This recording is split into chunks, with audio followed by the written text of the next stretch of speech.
भारतीय सेना में एक नया हथियार शामिल होने जा रहा है और इस हथियार की वजह से पहाड़ी एरिया में पूरा का पूरा माहौल ही बदल जाएगा।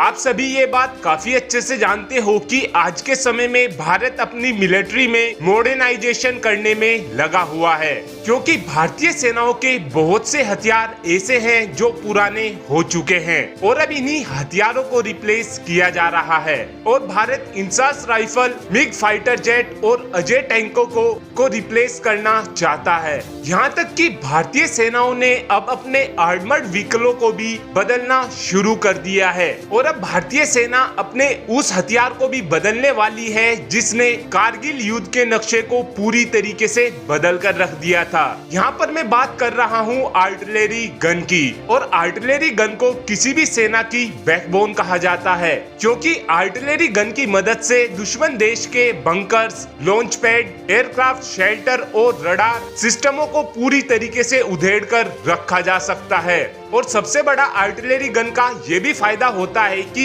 इस आर्टिलरी गन की मदद से दुश्मन देश के रनवे को भी तबाह किया जा सकता है। और पहाड़ों में तो आर्टिलरी गन किसी वरदान से कम नहीं होती हैं और आर्टिलरी गन टैंकों के मामले में ज्यादा सटीक होती हैं। और आज के समय में भारतीय सेनाओं के पास करीब 4000 आर्टिलरी गन मौजूद हैं और भारत ही वो देश है जिसके पास चाइना के बाद दूसरे नंबर पर सबसे ज्यादा आर्टिलरी गन है, जिसमें हाउइट्जर तोप, टो हाउजर तोप, लाइट हाउइट्जर तोप और फील्ड गन शामिल हैं। और आज के समय में भारत के पास सारंग, M777 जैसी हाउइट्जर तोप मौजूद हैं। ये दोनों ही टो आर्टिलरी गन हैं और टो आर्टिलरी गन को ट्रांसपोर्ट करने में काफी दिक्कतें आती हैं, क्योंकि आप समझ ही सकते हैं कि किसी भी पहाड़ी एरिया में अगर हमें अपनी किसी आर्टिलरी गन को लेकर जाना होता है तो पहले हमें इसे ट्रक के पीछे बांधना पड़ता है, उसके बाद ही हम अपनी आर्टिलरी गन को पहाड़ी एरिया में लेकर जा सकते हैं और इसमें काफी प्रॉब्लम्स आती हैं। और अब भारतीय सेनाएं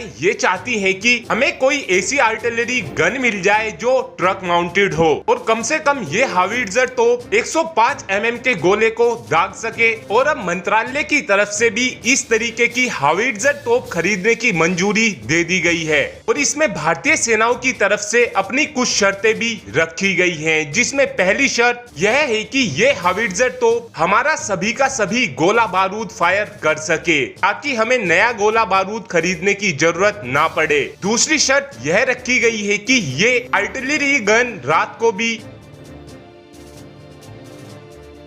उतनी ही सटीक होनी चाहिए जितनी ये दिन में होती है। और भारतीय सेना की तरफ से तीसरी शर्त यह रखी गई है कि ये गन ऑटोमेटिक और मैनुअल होनी चाहिए, जिससे हमारे सैनिकों को बार बार सेल्स को बदलना ना पड़े। लेकिन यहाँ पर सवाल अब ये भी उठता है कि क्या हम इन गन को दूसरे देशों से खरीदने वाले हैं? तो दोस्तों ऐसा कुछ नहीं होने वाला है, क्योंकि भारत के कल्याणी ग्रुप ने पहले ही ऐसी आर्टिलरी गन को डेवलप कर लिया है जो कि ट्रक माउंटेड है और ये आर्टिलरी गन 360 रोटेट होकर दुश्मन पर चारों तरफ से निशाना लगा सकती है। और इस तोप का नाम गरुड़ा 105 है। ये एक ultra light wet field gun होने वाली है और इस आर्टिलरी गन को स्पेशली ही लद्दाख जैसे एरिया के लिए डेवलप किया गया है। और इस तोप की सबसे स्पेशल बात यह है कि ये तोप 105 mm से 120 mm के गोले दाग सकती है। और अब इस गरुड़ा 105 की फाइनल टेस्टिंग लद्दाख में चल रही है। तो दोस्तों आपको क्या लगता है कि क्या भारत को